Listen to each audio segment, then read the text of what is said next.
Thank you very much. So I've been waiting for this meeting for 20 years, actually. And it's not that everything's 100% understood or known, but I think we've made a lot of strides. I wish it was done a long time ago. Today, we're delighted to be joined by America's top medical and public health professionals as we announce historic steps to confront the crisis of autism. Horrible, horrible crisis. I want to thank the man who brought this issue to the forefront of American politics along with me. And we actually met in my office, is it like 20 years ago, Bobby? It's probably 20 years ago in New York.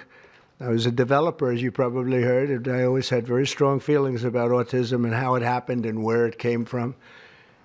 And he and I don't know, the word got out, and I wouldn't say that people were very understanding of where we were, but it's turning out that we understood a lot more than a lot of people who studied it, we think. And I say we think because I don't think they were really letting the public know what they knew. Thanks as well to the director of the National Institute of Health, Dr. Jay Bhattacharya, FDA Commissioner Dr. Marty McCary. These are great people. Administrator of the Centers for Medicine and Medicaid Services, Dr. Mehmet Oz, and Acting Assistant Secretary of HHS, Dr. Dorothy Fink. So thank you all. Thank you, Dorothy, very much. The meteoric rise in autism is among the most alarming public health developments in history. There's never been anything like this. Just a few decades ago, 1 in 10,000 children had autism. So that's not a long time. And I've always heard, you know, they say a few, but I think it's a lot less time than that. It used to be 1 in 20,000, then 1 in 10,000. And I would say that's probably 18 years ago. And now it's 1 in 31, but in some areas it's much worse than that, if you can believe it, 1 in 31. And I gave numbers yesterday. For boys, it's 1 in 12. I was told that's in California where they have for some reason, a more severe problem. But whether it's 1 in 12 or 1 in 31, can you imagine? That's down from 1 in 20,000, then 1 in 10,000. And now we're at the level of 1 in 12 in some cases for boys. 1 in 31 overall.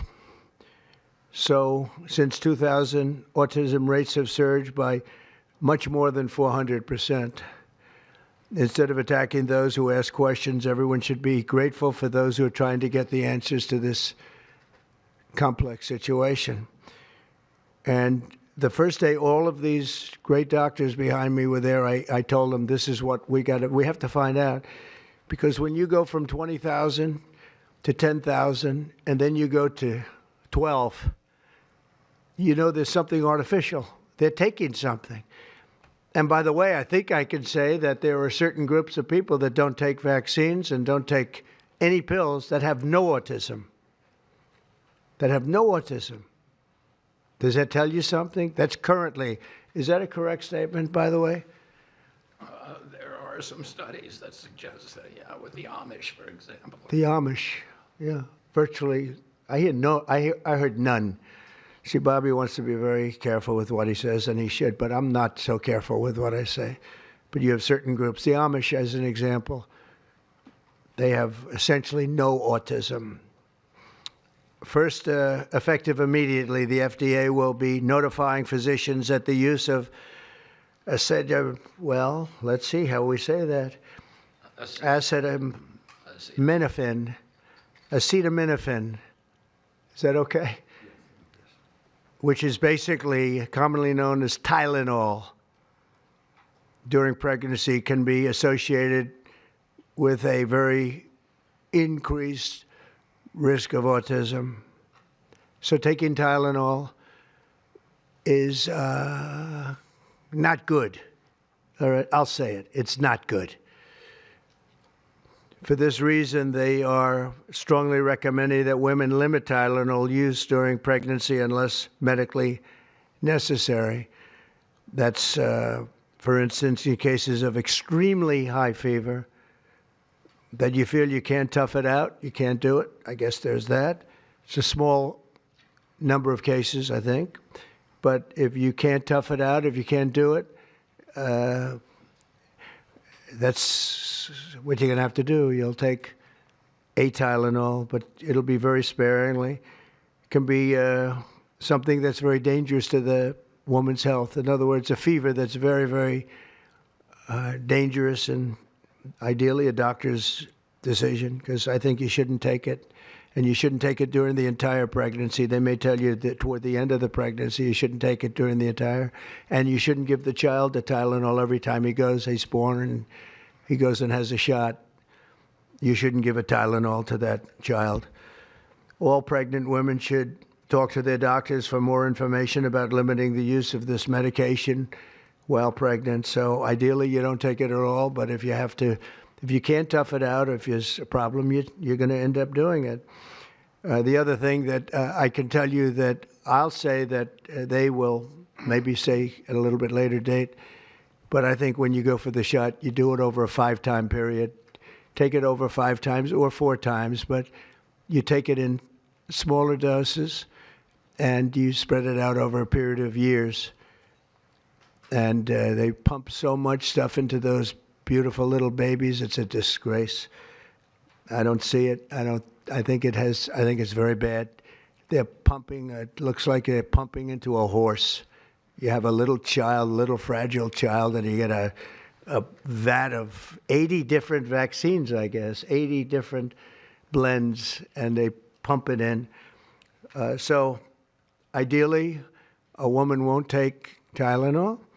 And on the vaccines, it would be good instead of one visit where they pump the baby, load it up with stuff, you'll do it over a period of 4 times or 5 times. I've been so into this issue for so many years just because I couldn't understand how a thing like this could happen. And it's artificially induced. It's not like something that when you go from all of those, healthy babies to a point where I don't even know structurally if a country can afford it.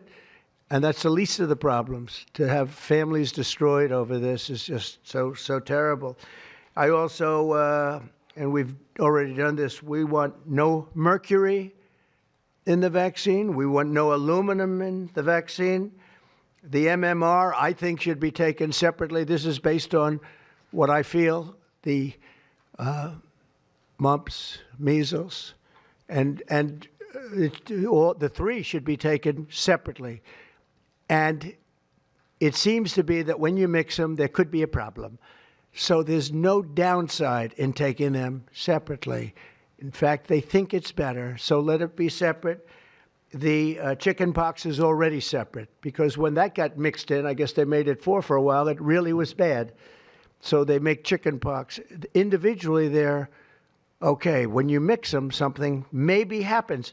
So there's no downside in doing it. It's not like, if you do it, bad things. No, it's only good side. And it may not have that much of an impact, but it may have a big impact. So let those be taken separately. And then hepatitis B is sexually transmitted. There's no reason to give a baby that's almost just born hepatitis B. So I would say wait till the baby is 12 years old and formed and take hepatitis B. And I think if you do those things, it's going to be a whole different, it's going to be a revolution in a positive sense in the country.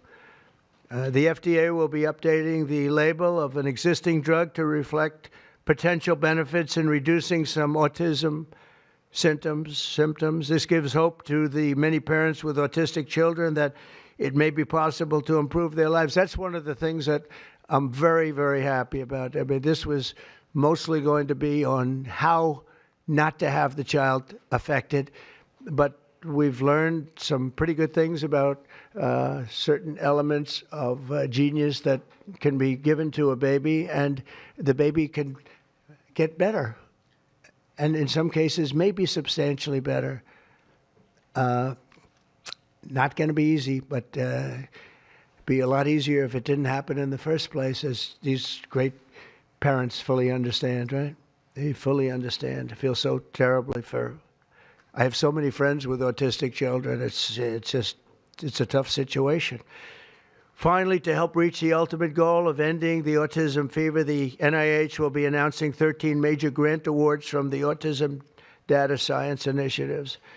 And to be honest with you, to me, that's the least important. It's not even a money thing at this point. There's so much money, but they have to do, and they have to move quickly. When the alternative is that nothing bad can happen, let's do it now. I was just saying to Bobby and the group, let's do it now. Nothing bad can happen. It can only good happen.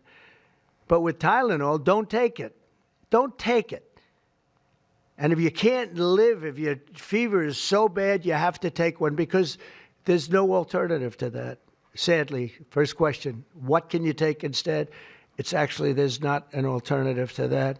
And as you know, other of the medicines are absolutely proven bad. I mean, they've been proven bad with the aspirins and the Advils and others, right? And they've been proven bad. So I'd like to ask Bobby to get up to the podium and say a few words, and then Dr. Bhattacharya and Dr. McCary, Dr. Oz, Dr. Fink, followed by two incredible mothers that have experienced firsthand what this country is going through, what parts of the world are going through. And I will say there are parts of the world that don't take Tylenol. I mean, there's a rumor, and I don't know if it's so or not, that Cuba, they don't have Tylenol because they don't have the money for Tylenol, and they have virtually no autism, okay? Tell me about that one. And there are other parts of the world where they don't have Tylenol, where they don't have autism. That tells you a lot. And I want to say it right now. And, you know, the way I look at it, don't take it. Don't take it. There's no downside in not taking it. So I'd like to ask Bobby to come up and say a few words. I hope I didn't ruin his day, but that's the way I feel. I've been very strong on the subject for a long time. You know, life is common sense, too. And there's a lot of common sense in this, and I wish things like this were brought up, and this group has worked so hard on it, but I'd like to be a little bit more, a little speedier in the process of a recommendation, because there's no harm in going quicker. There's absolutely no harm. At worst, there's no harm. Thank you very much. Bobby, please. Thank you, Mr. President.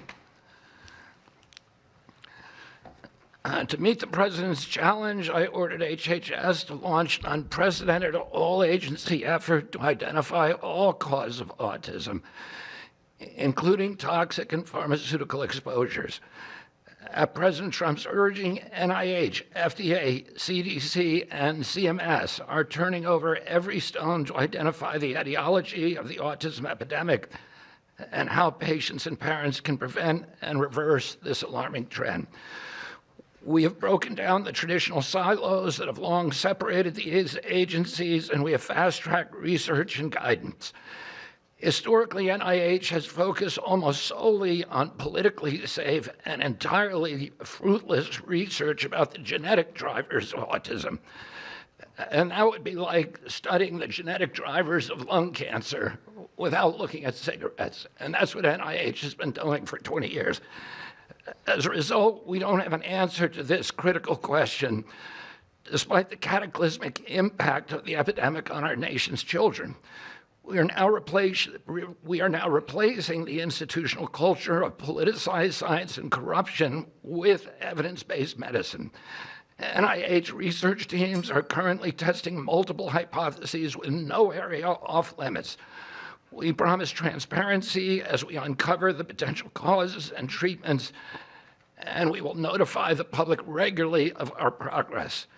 Today, we are announcing two important findings from our autism work that are vital for parents to know as they make these decisions. First, HHS will act on acetaminophen. The FDA is responding to clinical and laboratory studies that suggest a potential association between acetaminophen use during pregnancy and adverse neurodevelopmental outcomes, including later diagnosis for ADHD and autism. Scientists have proposed biological mechanisms linking prenatal acetaminophen exposure to altered brain development. We have also evaluated the contrary studies that show no association. Today, the FDA will issue a physician's notice about the risk of acetaminophen during pregnancy and begin the process to initiate a safety label change. HHS will launch a nationwide public service campaign to inform families and protect public health. FDA also recognized that acetaminophen is often the only tool for fevers and pain in pregnancy, as other alternatives have well-documented adverse effects. HHS wants, therefore, to encourage clinicians to exercise their best judgment in the use of acetaminophen for fevers and pain in pregnancy by prescribing the lowest effective dose for the shortest necessary duration and only when treatment is required. Furthermore, thanks also to the politicization of science, the safety of acetaminophen against the risk of neurodevelopmental disorders in young children has never been validated. Prudent medicine, therefore, suggests caution in acetaminophen use by young children, especially since strong evidence also has associated it with liver toxicity. Some studies have also found the use of acetaminophen in children can potentially prolong viral illnesses. FDA will drive new research to safeguard mothers, children, and families. In addition to a possible acetaminophen connection to autism for pregnant women, infants, and toddlers, our research has revealed that folate deficiency in a child's brain can lead to autism. We have also identified an exciting therapy that may benefit large numbers of children who suffer from autism. Peer-reviewed literature has documented that up to 60% of folate-deficient children with ASD can have improved verbal communications if given leucovorin. I have instructed NIH, FDA, and CMS to help doctors treat children appropriately. Jay will help tell that story, which started with sound science, the kind that restores faith in government. This announcement also represents a historic collaboration between NIH, FDA, CDC, and CMS. We expect this to be the first of many announcements over the coming years that deliver actionable information to parents on underlying cause of autism and the potential paths for prevention and reversal. Finally, autism is a complex disorder with multifactorial etiology. We are continuing to investigate a multiplicity of potential causes with no areas of taboo. One area that we are closely examining, as the President mentioned, is vaccines. Some 40 to 70% of mothers who have children with autism believe that their child was injured by a vaccine. President Trump believes that we should be listening to these mothers instead of gaslighting and marginalizing them like prior administrations. Some of our friends like to say that we should believe all women. Some of these same people have been silencing and demonizing these mothers for 3 decades because research on the potential link between autism and vaccines has been actively suppressed in the past. It will take time for an honest look at this topic by scientists. But I want to reassure the people in the autism community that we will be uncompromising and relentless in our search for answers. We will perform the studies that should have been performed 25 years ago. Whatever the answer is, we will tell you what we find.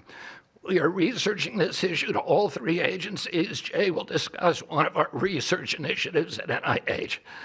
This model of unleashing unbiased, depoliticized, gold standard scientific research and academic freedom to deliver actionable information to prevent and reverse disease will be a model for the framework to deliver similar results for many other chronic conditions that plague Americans. Jay? Thank you, Secretary Kennedy, and thank you, President Trump. Thank you very much. I'm proud to announce today that the NIH has launched the Autism Data Science Initiative to turbocharge autism research, devoting an additional $50 million to the cause of studying autism. Nearly 250 research teams from across the country applied, sent in their applications, and were peer-reviewed by the NIH review panels. The NIH peer reviewers chose the 13 best projects focused on root causes and therapies, with replication and validation studies to guarantee gold standard science.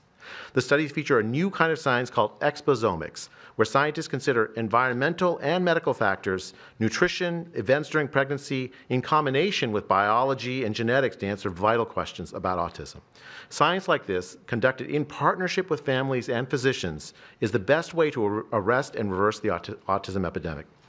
Autism spectrum disorder encompasses a very wide range of symptoms, ranging from mild difficulties with social interactions to profoundly autistic children who experience severe disabilities in speech and behavior. Given this wide range of symptoms across the spectrum, it seems certain that there will be a wide range of biological contributors to explaining the cause. The great thing about the new NIH initiative on autism is that scientists will use rigorous advanced methods in causal inference, machine learning, organoids, and other fresh approaches to the problem. The sharp rise in the prevalence of autism deserves an urgent response by the scientific community. As Bobby said, the NIH has invested a lot of money to study autism over the years, but the research has not produced the answers that families and parents of autistic children deserve, and autistic children themselves deserve. For too long, it's been taboo to ask some questions for fear the scientific work might reveal a politically incorrect answer. Because of this restricted focus in scientific investigations, the answers for families have been similarly restricted, often pointing families to behavioral therapies that don't work for every kid or suggest non-modifiable genetic factors as the cause. But genetics alone can't explain such a sharp rise in autism prevalence over just a few decades, as the president said. In coming months and years, as NIH scientists learn more that can help autistic children and their families, we won't delay.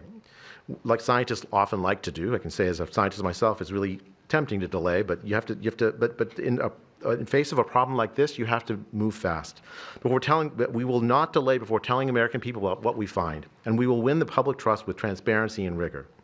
Already, our broadened focus on autism research has pointed to 2 items that will help families prevent and treat some cases of autism. I'll leave the good news on these 2 items to my close friends and colleagues, Dr. McCary and Dr. Oz. We've been working together closely on this problem for the past 6 months, and our cooperation represents an unprecedented collaboration with Secretary Kennedy's Department of Health and Human Services and with President Trump. I'm delighted to introduce Dr. Marty McCary, Commissioner of the Food and Drug Administration, who will tell you about these announcements of practical help for families with autism. Great, thank you, Dr. Bhattacharya. Mr. President, this is the start of a historic shift in medical culture. This administration is working together to ask big questions about why our nation's children are getting sick so fast. Too often, medicine is doing small little studies, giving us answers we already knew. But we've got to make a difference. You've given us a charge to identify root causes, and we are not going to stop so that we can end the suffering we are watching. And if you've seen a kid with autism, with severe autism, it's hard to watch. Kids get frustrated, they get angry, they can be crying because they want to speak and they can't speak. It's hard to watch, and it may be entirely preventable. For an epidemiologist, that child is an expanding statistic, but for a child, it can be brutal to have autism. Today, the FDA is taking action to update the label on acetaminophen and sending a letter to all U.S. doctors letting them know about the risks in pregnancy. We now have data we cannot ignore. There's a very large study, the Boston Birth Cohort, with researchers that have, from Johns Hopkins, my former institution, and Boston University, found, quote unquote, consistent associations between acetaminophen in pregnancy and autism. And the Nurses' Health Study with researchers from Yale, Columbia, and Harvard looking at 9,000 kids found that acetaminophen use in pregnancy was associated with neurodevelopmental disorders. And 4 weeks ago, a Mount Sinai Harvard study reviewed all the existing literature and found the overwhelming body of evidence points to an association. Sure, you'll be able to find a study to the contrary. That's how science works. But to quote the dean of the Harvard School of Public Health, there is a causal relationship between prenatal acetaminophen use and neurodevelopmental disorders of ADHD and autism spectrum disorder. We cannot wait any longer. And honestly, there's been this perfunctory, reactionary, mindless practice in medicine. I learned it in medical school and residency. Just treat all fevers, low-grade fevers, treat them with acetaminophen. Why? What are we doing? A study out of Hopkins actually showed that treating a fever can prolong the duration of illness in a young kid. Maybe that's because a fever is a body's natural way of ridding an infection. When my wife was pregnant and delivered our son a few months ago, they pushed her to take acetaminophen for a low-grade fever. She said no, and then they looked to me and I said, absolutely no. I'm also here to announce good news. Today, the FDA is filing a Federal Register notice to change the label on an exciting treatment called prescription leucovorin so that it can be available to children with autism. You know, autism may also be due to an autoimmune reaction to a folate receptor on the brain, not allowing that important vitamin to get into the brain cells. It's a fairly established, mature pathway. Again, we have a duty to let doctors and the public know we are going to change the label to make it available. Hundreds of thousands of kids, in my opinion, will benefit. One study found that with kids with autism and chronic folate deficiency, 2/3 of kids with autism symptoms had improvement, and some marked improvement. Mr. President, you told us to do what's medically right, to go bold, and not worry about the corporations and the lobbyists. So that's what we're here doing today. Thank you, Mr. President. Good, thank you. Thanks, Marty. I think you all appreciate the passion in the President's voice. We've been hearing that since the inauguration. In fact, even before the inauguration, the President was upset about what he spoke to today. And so together with Secretary Kennedy, who's made it his life's work to address some of these challenges with autism, they challenged us. In fact, they were harsher than that. They wanted no silos to break down what the NIH would do, what the FDA would do, what CMS would do. They insisted that the physician leaders bust through the clutter because their agencies had the power if we didn't do what every other prior administration had done, which is to let people function within their siloed environments. Because of that, in historic fashion and a very accelerated manner, we have a response today to the autism crisis. It is the first of several chapters, but this is breaking news. You've heard some of it. The response to the autism crisis is going to continue to come to you under Secretary Kennedy's leadership, and the President wouldn't have it any other way, as you've heard. The FDA, based on NIH research, is approving prescription leucovorin for treatment of autistic children. Now, if you're following the script, there should be two questions that you have, two questions that should come to your mind. The first is, how will patients and parents get access to the treatment?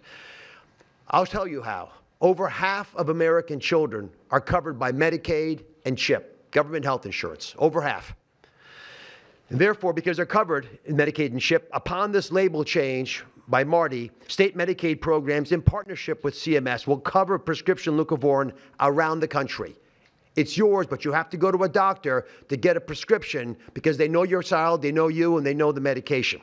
States will also have tools to monitor its use and ensure appropriate utilization. That's important for a bunch of reasons because we want the right kids getting the right prescription medications. We believe private insurance companies will rapidly follow our lead if they have not already done so. And again, to make sure that this is safe and effective treatment, you need a physician to prescribe the medication because it's on prescription. Second big question. How are we going to collect clinical data to answer the big questions that the President's asking and the Secretary insists that we offer? CMS is also issuing guidance to convene states and existing research networks to support NIH and FDA in their research efforts of prescription leucovorin, while also maintaining the privacy of all patients, all health information of our beneficiaries. Collecting real-world data, which is what many of you have been asking us to do in the community, is fast, it is life-saving, and we'll get answers based on what happens over the next few months with this approach. The aggressive approach, and it is aggressive, demanded by the President and by the Secretary, have already identified risk factors and opened the door for the first FDA-recognized treatment pathway for autism. It is the first of its kind, and it wouldn't have happened without the leadership of the President and the Secretary. The fivefold increased prevalence of autism over the past 25 years demands a rapid response.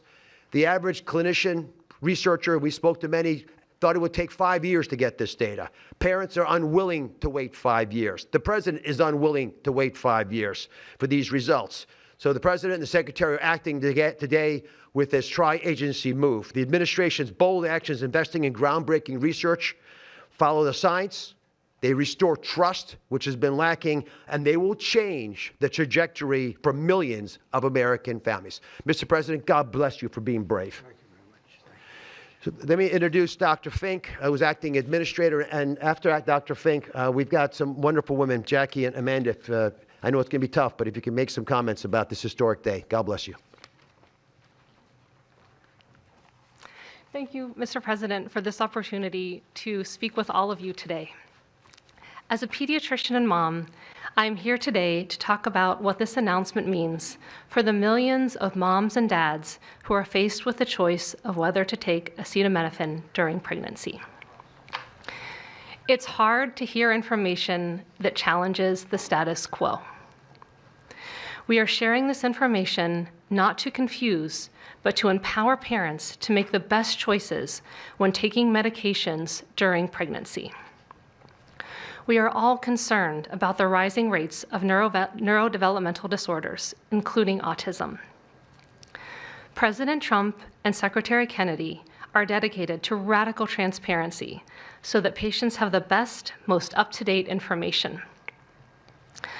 We are also sharing this information with our nation's doctors, and we encourage you, as always, to consult with your doctor to make the best decision for you. All too often, it's easy to think that medicines we buy without a prescription pose little to no risk for the mom or the baby. As you heard today, pregnant women who need high fever or pain reduction during pregnancy should take the lowest effective dose of acetaminophen for the shortest possible duration. Most women will not meet these indications during their pregnancies. I am encouraged by these developments today because it is another example of our commitment to the American people to leave no stone unturned in improving the health of our nation's children.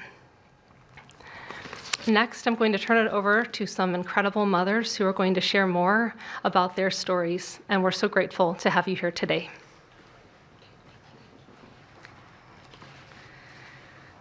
Thank you. Thank you, Mr. President and team, for all your work.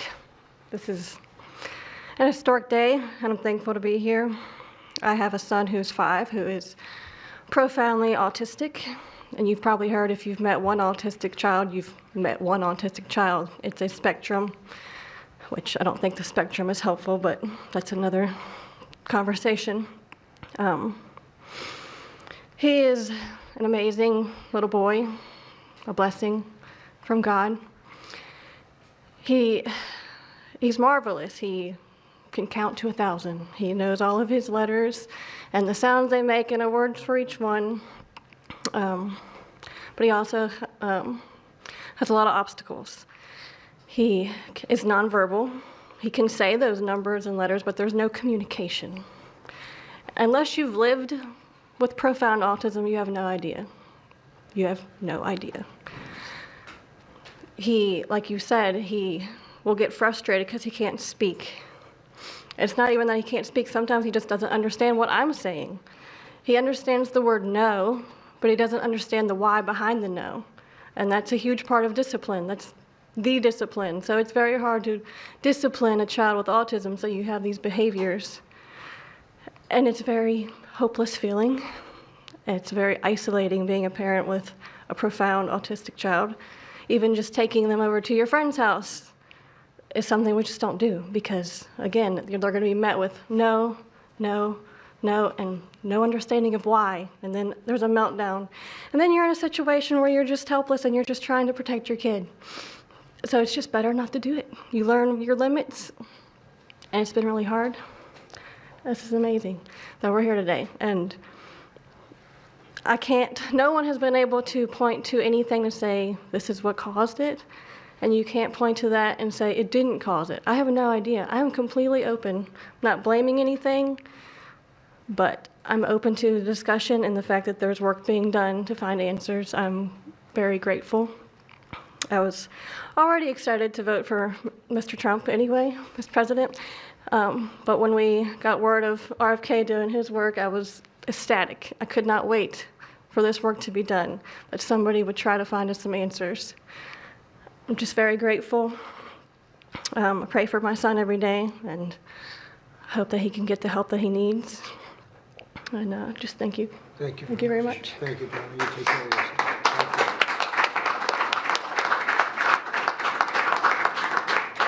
Hi, my name is Jackie. I'm also extremely grateful for the opportunity to be here and share my son's story.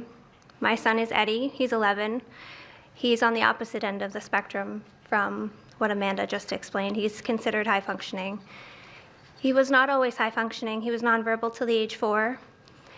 We've had quite a hard time to get to the place where we are today. I am just so grateful to President Trump and the entire administration for finally listening to moms who have been crying out for help, for answers for years. I've met so many other moms with children on the spectrum in the 9 years since my son's diagnosis, and they all have very similar stories. And they've all just wanted somebody to listen, to not ridicule them or look at them like they were the crazy people. It's hard when you don't have doctors that take the time to really listen and find out when the change happened and what change happened. And it's just, I've been praying for this day for 9 years, and I'm so thankful to God for bringing the administration into our lives, and I'm speechless. This day is a day I never thought would happen. I thought that we would never have an administration that was courageous enough to look into things that no prior administration had. So I'm just here to express my gratitude, and I am looking forward to what comes from this, and hopefully we just get more answers. So thank you. Thank you very much. So I just want to say acetaminophen is basically Tylenol, essentially, because I noticed that term is used throughout this conference. So it's essentially Tylenol. And I just recommend strongly that you don't use Tylenol unless it's absolutely necessary. I understand it's maybe 10% of the women that are pregnant are, would perhaps be forced to use it. And that would mean you just can't tough it out. No matter what you do, you can't tough it out. So that's up to you and your doctor.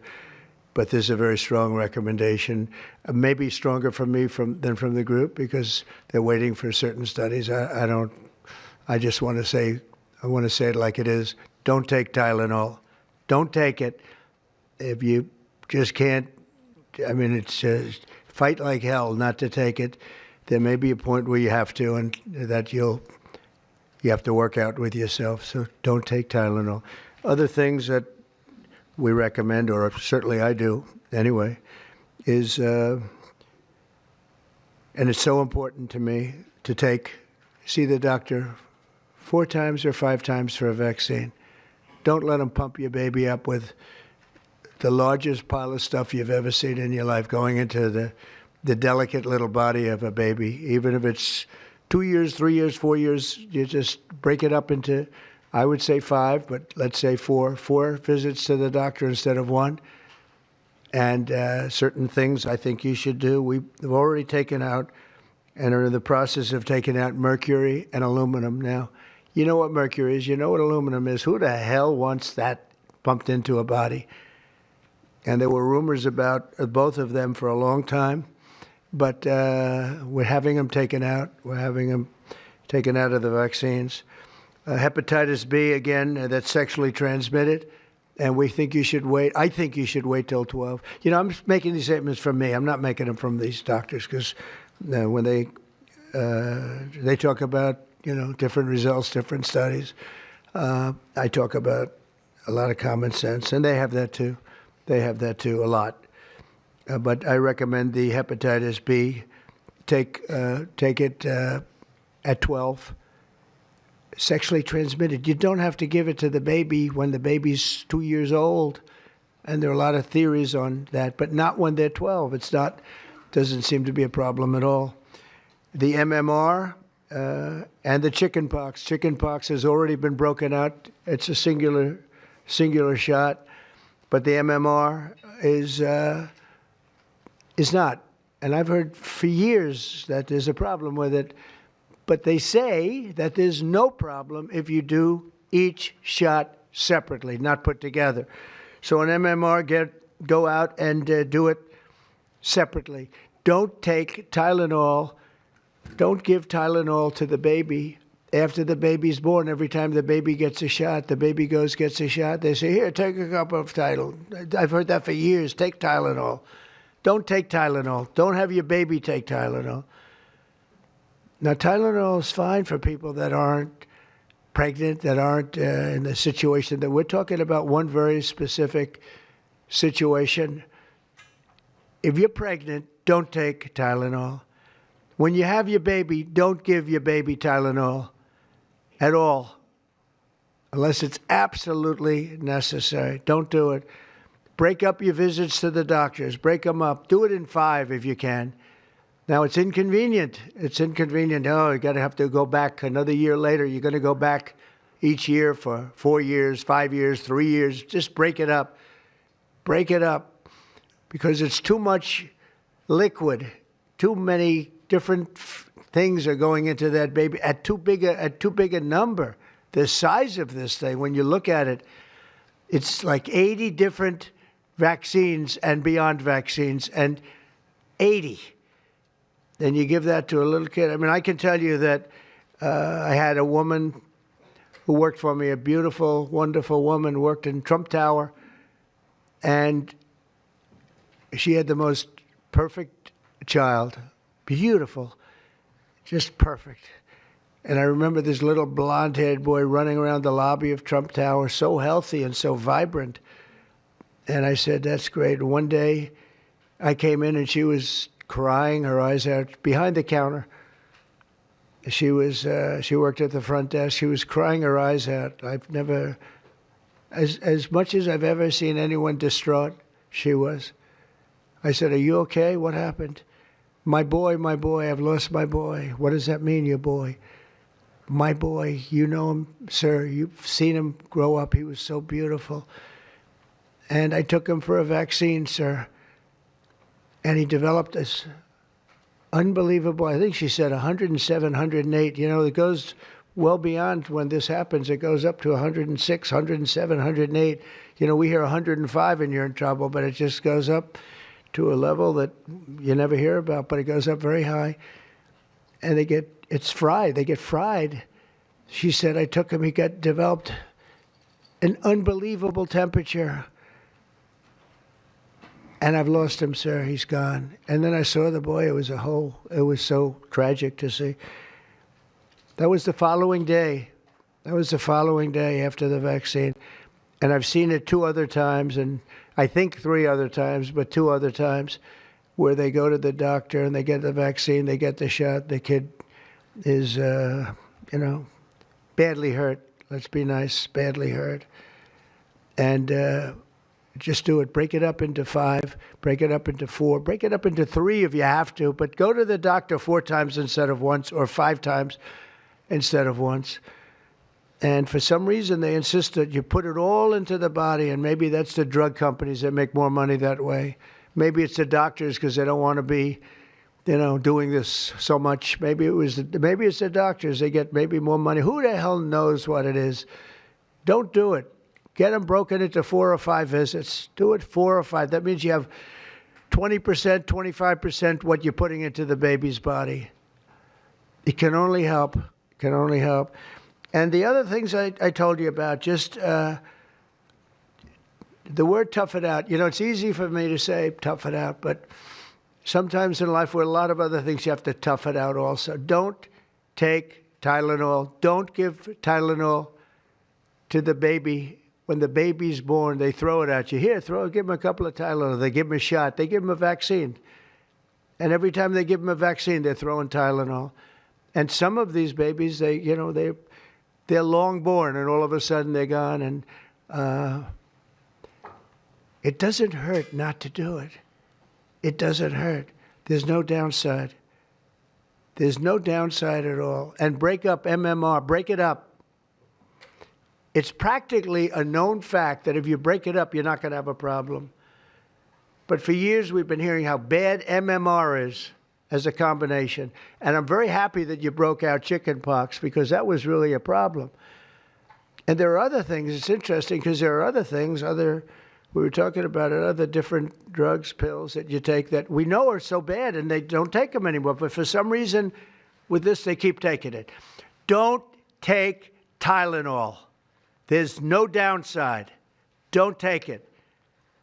You'll be uncomfortable. It won't be as easy, maybe. But don't take it. If you're pregnant, don't take Tylenol. And don't give it to the baby after the baby is born. And you know, we have more than 3 years left. And I told Bobby and the doctors behind me, and they are so committed to this, I told them that this is the number one thing I want to do from you. And you know, we have something else called Favored Nations, where I'm going to be reducing drug prices by 1,000%. By 900, 600, 500, 1,200. We're going to be reducing drug prices at levels never seen. It's called Favored Nations. We're going to be paying what right now, we're like the garbage can for the rest of the world, and we have been for forever. We pay much higher for drugs than the rest of the world. We subsidize the rest of the world. We're not doing that anymore. And that's a big thing. That's a big thing. That's bigger than anything. I told the story the other night that I was so proud in my first term that for the final year, drug prices went down 0.25%, and I was so proud. I said, why? I'm the first one to do it. I think it was 28 years, they said, where drug prices went down from the beginning of the term to the end. And I was so proud. I called a news conference. I said, you know, drug prices have gone down. First time it's happened in 28 years. You know what it was? 0.25%. I was so proud. Now we're going to have them go down from $100 a pill to $9 a pill, from $1,300 for a shot of like an Ozempic or I call it the fat pill or the fat drug. Sometimes it works, I guess, for people. The ones I've seen, it hasn't worked so well. I got a lot of friends, they're fat. They said, yeah, I lost some weight. I said, you don't look it to me. But they paid $1,300, $1,200, and they go to London and they pay $88. And they call me, they go, what's this all about? We're subsidizing the rest of the world stupidly because we have a lot of stupid people in this country running things. And how big is that? But to me, that's nothing compared to autism. I see that gorgeous boy. I have a big present for him in the back. You know, you bring him back. We're going to bring him into the Oval Office. I have the best present he's ever going to get, okay? A big one. I saved it for you, okay? Because I heard you were coming. Look how beautiful he is. So that's it. There's nothing much to say. Don't take Tylenol if you're pregnant, and don't give Tylenol to your child when he's born or she's born. Don't give it. Just don't give it. And we're going to have, I think, really, if you do all the things that I say, break it up. Just break it up. Break up the shots with the doctor. MMRs, as I told you, separate, separate, separate. Chickenpox already separate. You do these things. I'm telling you, I want to, when I leave office, I don't want to have, it's going to be the kind of number that we're hearing where it's 1 in 32 or 1 in 10, because I've heard 1 in 10 also. And in California, it's really bad. I want it to be, let's get it back to maybe 1 in 10,000 or 1 in 20,000 or maybe none in 20,000. And the only way you're going to do that, because this is artificially induced. This is induced by something. You don't go from 1 in 20,000 to 1 in 10,000, then to 1 in 10. That means you're taking something and something's wrong. And I feel very certain, and I know I'll be criticized. Someday they'll look back and they'll say, well, it wasn't, but I think it will. I think we're going to have a tremendous, this is the most important thing. There's nothing more important than me. We cured inflation that Biden gave us. He gave us so much inflation, the biggest ever in history. We got inflation done. We brought prices down. We gave you the largest tax cuts, all that stuff. It doesn't mean a thing compared to what we're doing today. This means everything. So we're going to save a lot of children from a tough life, really tough life. We're going to save a lot of parents from a tough life. Okay, how about a few questions? Let's just make it on this subject. This is so beyond as a subject that I'd rather not talk about, some nonsense on the economy. And I will say this, The economy is unbelievable. The stock market just hit another record high and all that stuff. This means more to me. Yeah, please. Mr. President, I have one on your announcement, one on vaccines that's also related. Yes. Why do you think we haven't heard more previously about the tie to autism in acetaminophen? Nobody knows. I don't know. Not only that, when you say it, you get attacked. I was saying something similar, not as strongly, because now facts are on our side. But I was saying it with Bobby 20 years ago, and I was attacked. I said, whoa, what was that all about? I had no idea. You get attacked. I don't know. The medical community, the drug companies, doctors, I don't know what it is. All I want to do, I don't care. I don't care about being attacked. It doesn't matter to me. I believe that the numbers at the end of our term or shortly thereafter could be really phenomenal. I want it to go up just like it came down to this horrible level. 1 in 10, 1 in 12. I was told 1 in 10. I was told 1 in 12. Today I heard 1 in 31 if you add the girls and the boys together. It's crazy. And it was 1 in 10,000 and 1 in 20,000. It's not even sustainable for a country. You want to know the truth. And there are other places that don't have it. And they have things in common. And that's called medical research. Yeah, please. Mr. President, I'm curious as you look at the trend lines, how much of this is the causation of acetaminophen and how much is sort of better diagnosis, doctors, researchers having a better understanding of what is on the autism spectrum? Do you want to do that? Sure, go ahead, Rob. That's one of the canards that has been promoted by the industry for many years, that it's changed diagnostic criteria, better recognition. But there's been study after study done of that completely debunks that. One of them by the Mind Institute at UC Davis, University of California. But also it's just common sense, because you're only seeing this in people who are under 50 years of age. If it were better recognition or diagnosis, you'd see it in 70-year-old men. I've never seen this happening in people my age. I've never seen a case of full-blown autism, and that means profound autism. I want to be very careful. Head banging, stimming, toe walking, nonverbal, non-toilet trained. I've never in my life seen a 70-year-old man who looks like that. You're only seeing it in the kids. It's an epidemic. Mr. President, I was hoping that you could clear up confusion for moms and dads across America, many of whom voted for you. There's a statement that was put out by the American College of Obstetricians and Gynecologists, and in their statement, they write, acetaminophen remains a safe, trusted option for pain relief during pregnancy, and that's at odds with what you said and with what many of the experts say. How do you... It's the establishment. That's the establishment. They're funded by lots of different groups. And you know what? Maybe they're right. I don't think they are, because I don't think the facts bear it out at all. They're fighting for something that, in my opinion, they shouldn't be fighting for. But here's the thing. There's no downside to doing, other than a mother will have to, as I say, tough it out a little bit. There's no downside to doing this. It's not like, oh, if you do this, you're going to die. There's no downside. There's no downside to going over a 4-year or a 5-year period or a 3-year period, or even if you space them out for 6 months, you space it out. There's no downside. And that's why I will say the gentlemen behind me, they have very strong views, and they feel that we're right, but they'll have more research done over the next 2 months. I said, well, 2 months is a long time. A lot of people can be saved, and there's no downside to doing it. Everything I said, there's no downside to doing it. It can only be good. And I think you're going to see very good results. That's establishment stuff, and we've been reading that about a lot of things for years. And you know what's happened? We've gone from 1 in 20,000 to 1 in 10,000 to 1 in 32 to 1 in 10. Think of it.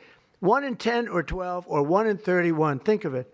1 in 31 people, young kids, get autism. What is it, Jeff? My question is about leucovorin. You mentioned that as part of your plan. That is also a chemotherapy treatment. Have you been in touch with the drug companies to Why don't increase I have the production doctor about answer that? And just, I'm going to throw in my follow-up at the same time. Dr. Oz mentioned that this will be available with CHIP, children who are on CHIP. But the big beautiful bill reduced funding for CHIP and Medicaid by $1 trillion over the next 10 years. Are you concerned that that will impact your ability to get this drug out? I'll explain it to you in a second, but please go ahead. Thank you. Thank you. Leucovorin is not a chemotherapy, but it is a vitamin given with chemotherapy sometimes. And the idea here is that the folic acid receptor in the brain is blocked by some antibody response. It might be 20, 40, 50% of kids with autism. And leucovorin will bypass that blocked receptor. And that's why so many doctors are probably seeing so much clinical improvement on kids with leucovorin. So are you going to increase production? Yeah, we've been in touch with the companies, and they are prepared to ramp up production. And we actually talked to them about a month ago. And on your second part of your nasty question, the number is that the great big beautiful bill, which is the greatest, I think one of the best things ever passed in the history, with the tax cuts and regulation cuts and all of the things it does, no tax on tips, no tax on Social Security, no tax on overtime, all of it does. It also gives $200 million, as just explained by Dr. Oz, and I'd like you to explain that to exactly what you're saying. The Big Beautiful Bill actually increases Medicaid spending projected over the next 10 years by $200 billion. There's also a $50 billion Rural Health Transformation Fund, which will allow a lot of these programs to get in the rural parts of the country that the President and Congress are handing to governors to start distributing. Those grants have already gone out. The money will be allocated by the end of this calendar year. And I want to point out that the ability of NIH to do research that feeds and hands the ball to the FDA, which then can change labeling to allow Medicaid programs in states to fund this program, will ensure that the things that President Trump and Secretary Kennedy desire are financially affordable for the families around America. You mentioned CHIP, sir. That's why I asked that question. You mentioned that CHIP would fund this for children. Well, most of the kids are on Medicaid, probably 43% on Medicaid, another 8-10% on CHIP. And all the programs in general are being evaluated. Most of what the One Big Beautiful Bill was seeking to do was to remove fraud, waste, and abuse. But the programs themselves should stay financially intact for the people for whom they were designed, and in this case, for children. And the only thing we cut, so that's $200 billion positive. The only thing we cut was for fraud, waste, and abuse, of which there was a lot in this country, and nobody minds that. Yeah, please. Mr. President, you said that there is no reason to give newborn babies hepatitis B vaccines.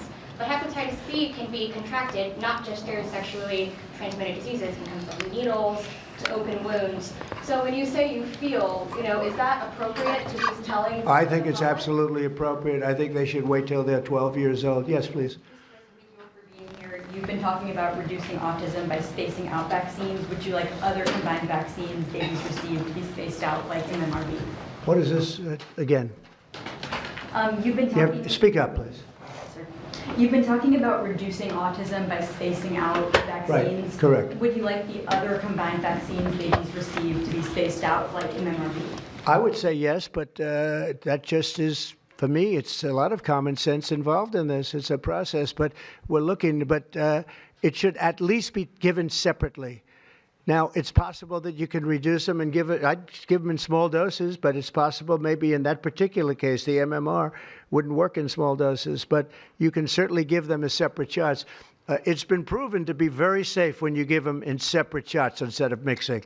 So I don't think there's any reason to do that. Do you agree with it?